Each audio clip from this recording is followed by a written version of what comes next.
bagian direct nggak sih? Kurang paham juga sih. Kalau kamu gimana bis? Kamu sih tanya sama Pak Eko aja. Kamu dulu aja yang tanya. Direct speech itu apa sih Pak? Direct speech itu dari arti kata kalimat langsung. Jadi ada direct speech sama indirect speech. Direct speech kalimat langsung, indirect speech kalimat tidak langsung. Kalimat langsung berarti kalimat yang langsung diucapkan dari penutur atau pembicara pertama. Jadi the statement that is expressed by the first speaker. Gitu. Kalau kalimat tidak langsung berarti kalimat itu sudah dituturkan oleh orang lain atau diulangi oleh pembicara yang sama, tapi itu sudah merupakan pengulangan, jadi bukan kalimat langsung. Gitu. Semua tadi bingung apa? Aku bingung yang itu loh Pak, tipe atau jenis dari direct speech itu apa aja? Ya, jadi direct speech atau reported speech itu terdiri dari 3 macam atau 3 tipe. Yang pertama adalah statement atau pernyataan. Kemudian yang kedua adalah question atau pertanyaan.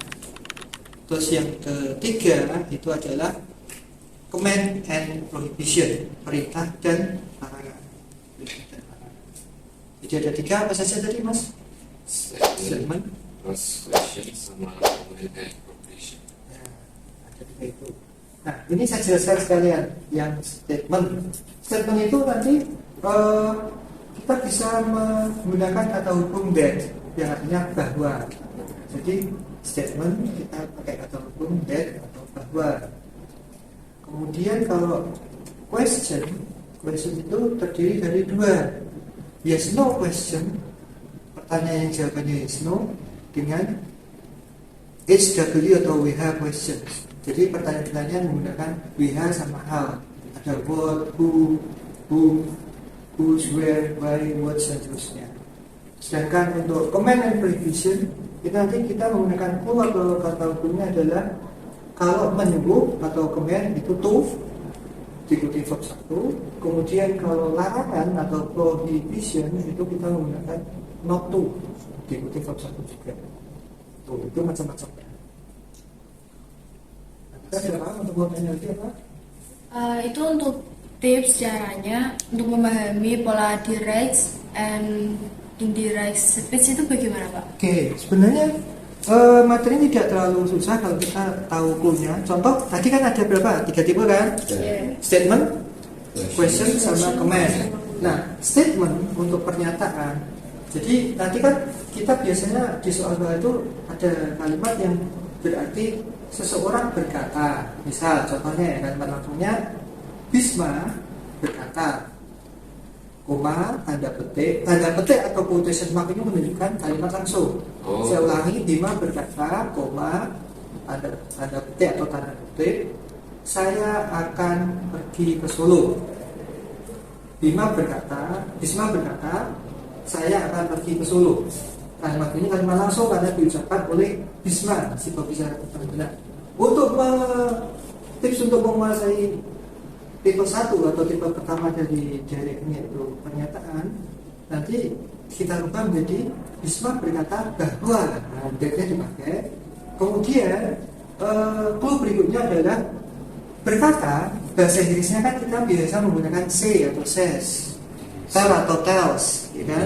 Nah, kalau menggunakan verb 1 atau verb s, misalnya di soal itu Bisma says atau Bisma tells, artinya nanti indirectnya atau reported speech-nya tidak ada dilaporkan.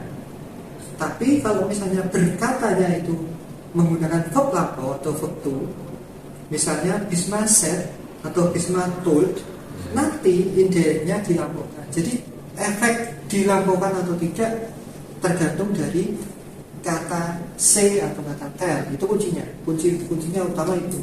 Jadi maksudnya dilaporkan tahu loh. Dilaporkan itu menggeser bentuk waktu atau tensinya satu tahap lebih lampau. Misal Bisma said, ini berarti lampau.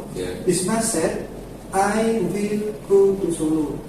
apa yang nanti dilakukan? Yang dilakukan adalah yang di dalam tanda petik tadi, yang merupakan kalimat langsung. Jadi Bisma said that dari I will go to Solo, I-nya adalah Bisma, jadi that he will-nya digeser menjadi lebih lama, yaitu would. Ya, jadi that he would go to Solo. Jadi letaknya gimana, Mas? Bisma said that he would go to Solo, gitu ya.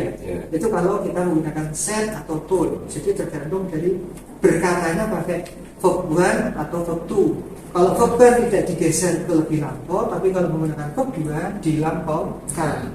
Dari verb 1 digeser ke verb 2, verb 2 dilampaukan menjadi verb 3. Ingat, verb 3 selalu didahului, must be preceded by had, harus didahului oleh had. Kalau pakai will dilampaukan jadi would dilampaukan jadi would have. Begitu seterusnya. Kemudian yang kedua, untuk menguasai yang question ada dua tadi, yes no sama we have question. Itu sama. Bertanya bahasa Inggrisnya apa? Bertanya kan ask. Kalau misalnya di dalam soal itu kita menggunakan kata asknya verb 1 atau verb S, contoh Sabrina ask, ASKS itu Sabrina ask, koma tanda petik atau tanda kutip, ASKS itu Sabrina ask, koma tanda petik atau tanda kutip. Misalnya bertanya kepada Anggita, Bisma, Sabrina ask to Anggita, are you okay? Kalau pertanyaan menggunakan to be, ISMA, kemudian do, does, did, itu berarti nanti jawabannya adalah yes no. Saya ulangi, Sabrina ask to Anggita, bertanya kepada Anggita, are you okay? Nanti kalimat indirectnya dilakukan tidak? Kalau asnya itu verb 1 atau verb S, tidak, karena asnya verb 1 present atau verb S. Jadi jawabannya adalah Sabrina ask Anggita. Sabrina ask Anggita. If, nanti kata kuncinya kita menggunakan kata hukum if atau whether. Di sini if berarti apakah, whether juga apakah. Jadi dari soal Sabrina ask Anggita, are you okay? Kalimat indirectnya menjadi Sabrina ask Anggita, komanya hilang, kita masukkan if atau whether, apakah. Anggita berarti apa?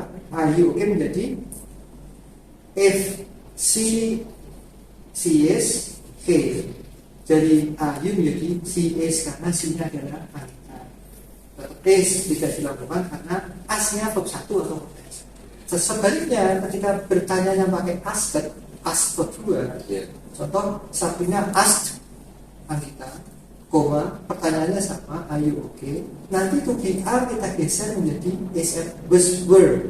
To be are kita geser menjadi was were. Kenapa? Karena asnya asked. Kuncinya di situ. Jadi Sabrina asked Anggita, dari are you okay menjadi if she was okay. Jadi A digeser ke was atau were. Kenapa digeser Sabrina Anggita? Karena bertanyanya asli memakai verb 2, gitu ya. Itu yang yes no. Bagaimana dengan yang WH question? WH question pun sama. Kalau asnya verb 1 atau verb S dilakukan atau tidak? Tidak. Tapi kalau asnya as verb 2 asked, ini dilakukan. Kemudian satu lagi yang terakhir adalah command atau prohibition. Ini paling mudah. Jadi jenis direct, indirect atau reported speech yang paling mudah adalah yang tipe ketiga, yaitu command atau prohibition, memerintah atau menyuruh dan melarang. Tinggal kalau menyuruh kita pakai to, melarang kita pakai not to. Misal itu nanti kita menggunakan kata yang verb 1 atau verb 2 itu tidak berefek, jadi tidak ada yang dilakukan. Contoh misalnya Bisma berkata pada Wika, Bisma tells Wika. Tellsnya di sini adalah verb S, verb present, verb 1. Bisma tells Wika, koma, misalnya bring my book, bawakan buku saya. Indirectnya tinggal kasih to, komanya hilang dengan itu. Jadi menjadi Bisma tells Wika to bring his book. Tanda seru atau exclamation marknya hilang. Ini misalnya tells-nya kita ganti dengan verb 2 told. Contoh Bisma told Wika, bring my book.